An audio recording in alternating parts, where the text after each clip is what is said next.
नमस्कार। प्रादेशिक समाचार के साथ मैं पूनम करकेट्टा। पहले मुख्य समाचार।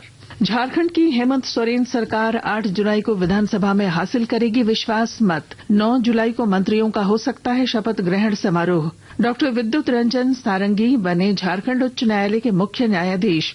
राज्यपाल सीपी राधाकृष्णन ने दिलाई शपथ। राष्ट्रीय बाल अधिकार संरक्षण आयोग की घोषणा।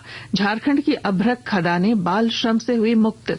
और बंगाल की खाड़ी में उठे चक्रवात के कारण रांची, देवघर, धनबाद और कोडरमा समेत राज्य के 12 जिलों में कल भारी बारिश की चेतावनी। और अब समाचार विस्तार से। झारखंड में हेमंत सोरेन सरकार के विश्वास प्रस्ताव पर मतदान के लिए राज्य विधानसभा का विशेष सत्र सोमवार को आयोजित किया जाएगा। मुख्यमंत्री हेमंत सोरेन की अध्यक्षता में हुई कैबिनेट की बैठक में यह निर्णय लिया गया। मंत्रियों का शपथ ग्रहण समारोह विधानसभा में विश्वास मत जीतने के बाद आयोजित होने की संभावना है।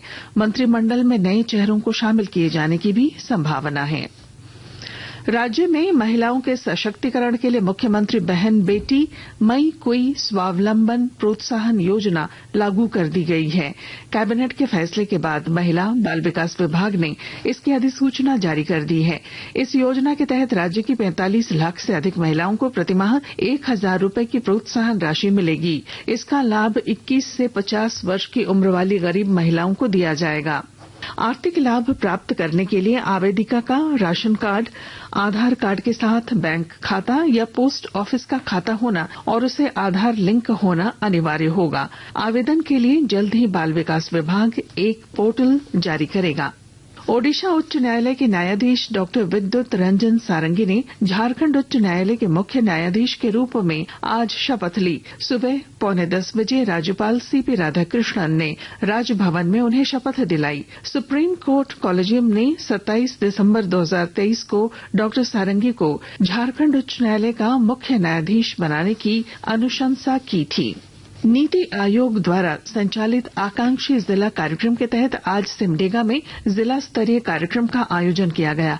यह कार्यक्रम इस वर्ष 30 सितंबर तक जारी रहेगा और कार्यक्रम का मुख्य उद्देश्य नीति आयोग के निर्धारित 6 इंडिकेटर्स स्वास्थ्य, पोषण, कृषि और सामाजिक उन्नति में लोगों को जागरूक करते हुए 100% लक्ष्य हासिल करना है।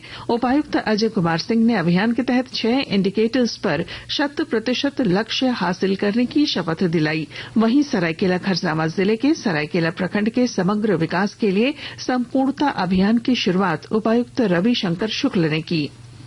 वहीं लोहरदगा के किस्को प्रखंड में संपूर्णता अभियान का शुभारंभ किया गया। कार्यक्रम में मुख्य अतिथि के तौर पर सरकार के वरीय विशेषज्ञ डॉक्टर बनुश्री वेल पांडियन शामिल हुई। उन्होंने कहा कि जनता के सहयोग से ही आकांक्षी कार्यक्रम को सफल बनाया जा सकता है।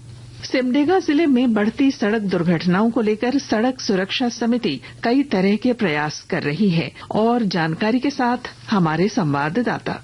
सिमडेगा जिले में बढ़ती सड़क दुर्घटनाओं पर अंकुश लगाने के लिए कई प्रयास किए जा रहे हैं। जिले में इस वर्ष मई माह में 12 और जून माह में भी 12 सड़क दुर्घटनाएं हुई हैं, जिनमें कई लोगों की मौत भी हुई है। उपायुक्त अजय कुमार सिंह ने इन दुर्घटनाओं को गंभीरता से लेते हुए दुर्घटना संभावित क्षेत्रों में दिशा सूचक बोर्ड, बैरियर और स्पीड ब्रेकर लगाने का निर्देश दिया है। सड़क सुरक्षा समिति की बैठक आहूत कर उन्होंने शहरी क्षेत्र में NH 143 के दोनों किनारों पर मिट्टी भराई का निर्देश दिया है। सड़क किनारे अनावश्यक रूप से खड़ी गाड़ियों को हटाने और हिट एंड रन मामलों के त्वरित निष्पादन पर जोर दिया है। मनोज कुमार सिन्हा, मनु, आकाशवाणी समाचार, सिमडेगा।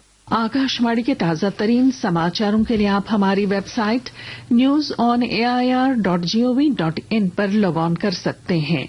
ताजा समाचार X handle @AIR News Alerts और Facebook page All India Radio News पर भी उपलब्ध है।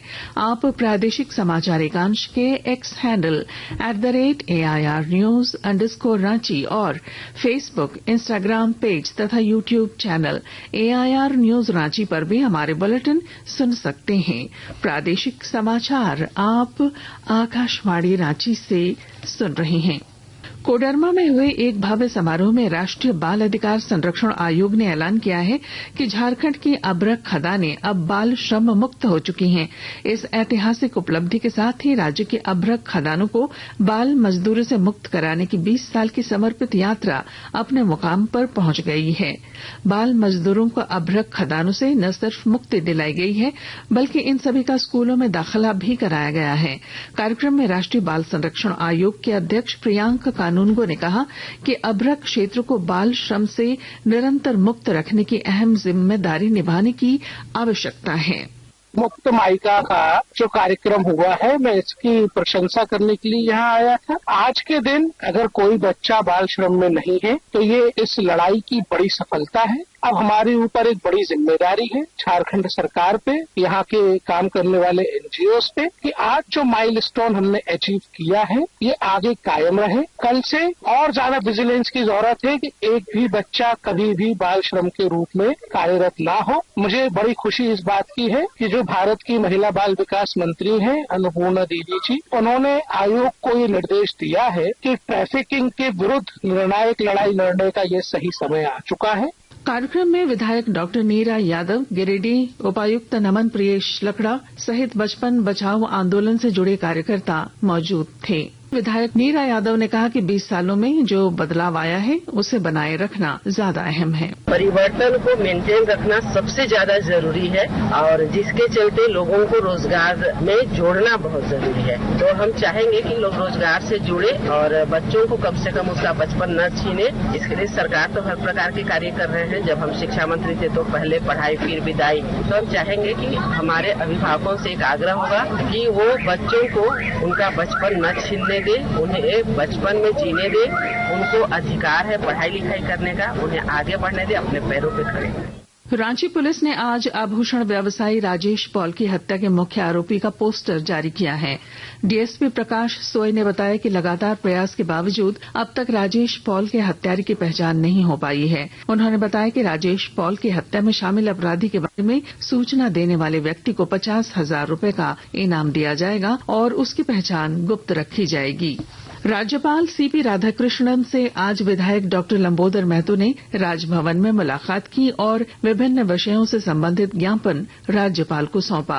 राज्यपाल को दिए ज्ञापन में विनोद बिहारी महतो कोयलांचल विश्वविद्यालय और धनबाद के पर्जन्य बीएड कॉलेज से संबंधित विषयों को रखा गया। साथ ही राजकीय डिग्री महाविद्यालय गोमिया में झारखंड ओपन यूनिवर्सिटी का अध्ययन केंद्र स्थापित करने और गोमिया, कसमार और पेटरवार प्रखंड के विभिन्न विद्यालयों को उत्क्रमित करने की पहल करने का आग्रह किया गया है। पूर्व रेलवे के आसनसोल मंडल ने बैद्यनाथ धाम, देवघर, जसीडीह और बासुकीनाथ स्टेशनों में श्रावणी मेले के दौरान तीर्थयात्रियों के लिए आश्रय की व्यवस्था की है।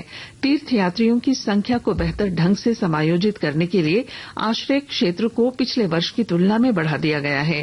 कांवड़ियों के प्रबंधन के लिए इन स्टेशनों पर अस्थायी पंडाल बनाकर अतिरिक्त आश्रय स्थापित किए गए हैं। राष्ट्रीय जनता दल का आज 28वां स्थापना दिवस है। इस मौके पर रांची स्थित पार्टी के प्रदेश कार्यालय में पार्टी का स्थापना दिवस समारोह मनाया गया। कार्यक्रम के दौरान राज्य के मंत्री सत्यानंद भोक्ता, प्रदेश अध्यक्ष संजय सिंह यादव, प्रधान महासचिव संजय प्रसाद यादव और महासचिव कैलाश यादव सहित पार्टी के कई वरिष्ठ नेता और कार्यकर्ता मौजूद रहे। और अब मौसम। राज्य मौसम केंद्र के अनुसार कल राजधानी रांची, देवघर, धनबाद और कोडरमा समेत राज्य के 12 जिलों में भारी बारिश का पूर्वानुमान है। मौसम केंद्र के अनुसार बंगाल की खाड़ी में चक्रवात के कारण निम्न दबाव का क्षेत्र बना है। इसका असर राज्य में देखने को मिलेगा। राज्य के उत्तर पूर्वी और उससे सटे मध्य भागों में कहीं कहीं भारी बारिश का अनुमान है। और अब बुलेटिन के आखिर में मुख्य समाचार एक बार फिर। झारखंड की हेमंत सोरेन सरकार 8 जुलाई को विधानसभा में हासिल करेगी विश्वास मत। 9 जुलाई को मंत्रियों का हो सकता है शपथ ग्रहण समारोह। डॉक्टर विद्युत रंजन सारंगी बने झारखंड उच्च न्यायालय के मुख्य न्यायाधीश। राज्यपाल सीपी राधाकृष्णन ने दिलाई शपथ। राष्ट्रीय बाल अधिकार संरक्षण आयोग की घोषणा। झारखंड की अभ्रक खदानें बाल श्रम से हुई मुक्त। और बंगाल की खाड़ी में उठे चक्रवात के कारण रांची, देवघर, धनबाद और कोडरमा समेत राज्य के 12 जिलों में कल भारी बारिश की चेतावनी। और इसके साथ ही आकाशवाणी रांची से प्रादेशिक समाचार का ये बुलेटिन समाप्त हुआ। नमस्कार।